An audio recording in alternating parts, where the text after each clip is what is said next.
আশা কৰ্মীসকলৰ মাননি বৃদ্ধি কৰিলে ৩,০০০ৰ ঠাইত ৪,০০০ কৰিলে, অৰ্থাৎ ১,০০০ টকা বৃদ্ধি কৰিলে মাননি। কিন্তু এই মাননি ১,০০০ টকা বৃদ্ধি যে কৰিলে, ইয়াত কিন্তু আশা কৰ্মীসকল, আশা বাইদেউসকল কিন্তু আচলতে সন্তুষ্ট হ'ব পৰা নাই, যিহেতুকে তেখেতসকলে দাবী জনাই আহিছিল ১০,০০০, ১২,০০০ টকাৰ এটা দাবী জনাইছিল। মাত্ৰ ১,০০০ টকা বঢ়াই দিছে ৪,০০০ টকা। ৪,০০০ টকাৰে চলিব নোৱাৰা এটা অৱস্থা, চলিব নোৱাৰে তেখেতসকলে মন্তব্য প্ৰকাশ কৰিছে। আশা বাইদেউসকলৰ মাজৰ পৰা দুগৰাকী আশা কৰ্মী, নেতৃস্থানীয় কৰ্মী, তেখেতসকলে মন্তব্য আগবঢ়াইছে। আহকচোন চাই লওঁ তেখেতসকলৰ মন্তব্য। যদি চেনেলটোত আপোনালোকে প্ৰথম হৈ আছে তেন্তে ছাবস্ক্ৰাইব এটা কৰি দিবলৈ পাহৰি। ২০০৬ চনৰ পৰা আমি কাম কৰাৰ পিছত আমি ২০২৫-২৬ বাজেটখনেই আমি বহুত আশা কৰিছিলোঁ। ২০০৬ চনত জন্ম দিলে, কিন্তু জন্ম হ'লোঁ, কিন্তু ২৫-২৬ বাজেটখনত আমি ভাবিছিলোঁ কি আমি বহুত সুখী হ'ম। কিন্তু 10,000 পৰা 15,000 টকা দিম বুলি যেতিয়া বাজেটত ক'লে, তাৰপৰা তেওঁ যেতিয়া নিজৰ মুখেৰে মুখ্যমন্ত্ৰীয়ে ক'লে যে 12,000 টকা আমি মে' মাহত দিম বুলি তেওঁ নিজৰ মুখে ঘোষণা কৰিলে। সেইকাৰণে আমি বহুত সুখী, 12,000 টকা পাম বুলি আমি বহুত সুখী। কিন্তু এবছৰ 3 মাহ দিন ৰখাই আমাক এতিয়া তেওঁ মানে 1,000 টকাহে তেওঁ ঘোষণা কৰিলে কালি বাজেটত, জুনৰ 10 তাৰিখে। 1,000 টকা জানো আজিকালি এখন সংসাৰ চলিব পাৰে? 1,000 টকাটো এখন সংসাৰ চলিব নোৱাৰে। তেওঁ কি চিন্তা কৰি মানে 1,000 টকা বঢ়াইছে সেইটো মুখ্যমন্ত্ৰী ডাঙৰীয়াহে জানিব। আৰু এতিয়া আমাক 1,000 নালাগে, আমি 4,000 টকাৰে আমি কাম কৰিম, নকৰোঁ বুলি কোৱা নাই, কিন্তু আমাৰ কাম সীমিত হ'ব।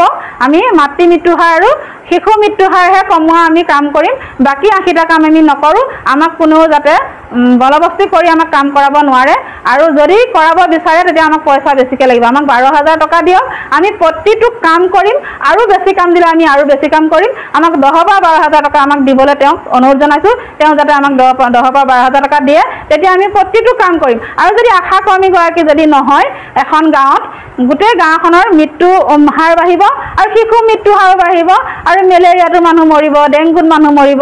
কিন্তু আশা কৰ্মীগৰাকী হোৱাৰ কাৰণে আজি চুকে কোণে গাঁৱে ভূঞে য'ত যিমান কাম আশা কৰ্মীজনীয়ে কৰি দিয়াৰ কাৰণে ৰাষ্ট্ৰীয় পুৰস্কাৰ পাবলৈ হিমন্ত বিশ্ব শৰ্মা ছাৰ সক্ষম হ'ল।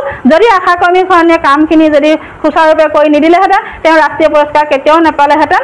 আৰু তেওঁ সেইটো ভাবি চিন্তা কৰি যদি আমাক যদি এতিয়া কয় বোলে 10,000 পৰা 12,000 টকা দিম, তেতিয়া আমি সকলো কাম কৰিবলৈ আমি একদম উৎসাহিত হৈছোঁ। আৰু যদি আমাক 4,000 টকাই দিয়ে, আমি কাম কিন্তু সীমিত কৰিম, তাতে আমি সীমিত কৰি ৰাখিম, তাত যাতে আমাক কোনেও বলবস্তি কৰিব নোৱাৰে।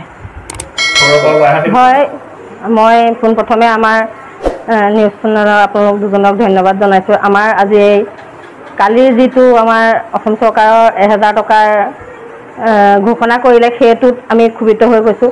আমি বানেগড়কাৰ কাম কৰা আশা কৰ্মী হয়। বানপানীত আমি যিমানখিনি কষ্ট কৰিবলগীয়া হয়, শ্লাইড লোৱাৰ পৰা ধৰি পানী গৰ্ভাৱতী ক'ত কেনেকৈ কিমান আছে, সকলোখিনি আমি তথ্য যোগাৰ কৰি দিয়া হয়।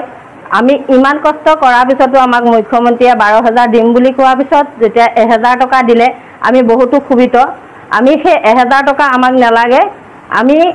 আমাক যদি 1,000 টকা দিয়ে, আমি 4,000 টকাতে কাম কৰিম, কিন্তু আমি সীমিত কাম কৰিম। আমাক 8 ঘণ্টা কাম কৰাব লাগিব, কাৰণ 8 ঘণ্টাত কাম কৰি যেতিয়া এগৰাকী মহিলাই 4,000 টকা পায়, আমি যেতিয়া দিনে ৰাতিয়ে কাম কৰি পেলাই 100 টকা পাওঁ, এমাহত এদিনত 100 টকা পাওঁ, সেইটোৱে আমাৰ সীমিত নহয়। সেইকাৰণে আমি মুখ্যমন্ত্ৰী মহোদয়ক সদৌ অসম আশা কৰ্মী হৈ মই জনাইছোঁ যে আমাক 12,000 টকা দিম বুলি ঘোষণা কৰিছিলে। আমি তেখেতৰ প্ৰতি এতিয়াও বিশ্বাস আছে। আমাৰ কালি বাজেটটো যদিও দিছে, আমি তেখেতক আমাৰ ফালৰ পৰা কৈছোঁ, আমাক 12,000 কৰি দিয়ক। আমাক যেতিয়া যিমান কাম দিয়ে আমি সিমান কাম কৰিম। যদি আমাক সেই 12,000টো নিদিয়ে, আমি কাম সীমিত ৰাখিম, আৰু অনিৰ্দিষ্ট কাললৈ আমাৰ সদৌ অসম আশা কৰ্মী কৰ্মবিৰতি কৰাৰ ঘোষণা আমি সিদ্ধান্ত লৈছোঁ। তেতিয়া আমাক তেখেতসকলে কোনো কামত জোৰ কৰিব নোৱাৰিব, কাৰণ আমি ইমান আশা মেৰুদণ্ড বুলি কয়। কাৰণ ক'ভিডত আমি ইমান কষ্ট কৰিলোঁ, ইমান বেমাৰ হৈ আমাৰ ক'ভিডৰ মহিলা মৰিলেও, এতিয়াও আমাৰ শিশুসকলৰ পঢ়া শুনা বহুত কষ্ট হৈছে। আমি নিজৰ শিশুটোক ভালকৈ পঢ়ুৱাই উচ্চ শিক্ষিত কৰিব আমি পৰা নাই, কাৰণ আমাৰ পইচাৰ অভাৱ। এতিয়া 3 মাহ হ'ল, মাৰ্চৰ পৰা ধৰি আমাৰ পইচাই পোৱা নাই। আমাৰ চৰকাৰৰ পইচাই নাই, আমাৰ বাজেট নাই। আমাৰ দৰমহাকেইটা 70-80 হাজাৰ টকা দৰমহা দিবলৈ হয়, কিন্তু আমাৰ অসম চৰকাৰে আমাৰ পইচাকেইটা দিবলৈহে মহোদয়সকলৰ পইচা নহয়। সেইকাৰণে আমি আমাৰ যি 3 মাহৰ পইচা আমাক দিবলগীয়া আছে অনতি সোনকালে আমাক সেই পইচা দিয়ক আৰু যি 12,000 দিম বুলি কৈছে অক্টোবৰৰ পৰা সেই 12,000টো যাতে আমাক অক্টোবৰ মাহৰ পৰা দিয়ে আমি সেইটোৱে মহোদয়ৰ ওচৰত বিনম্ৰ অনুৰোধ ইয়াকে কৈ মই সদৌ অসম আশা কৰ্মী হৈ মোৰ ফালৰ পৰা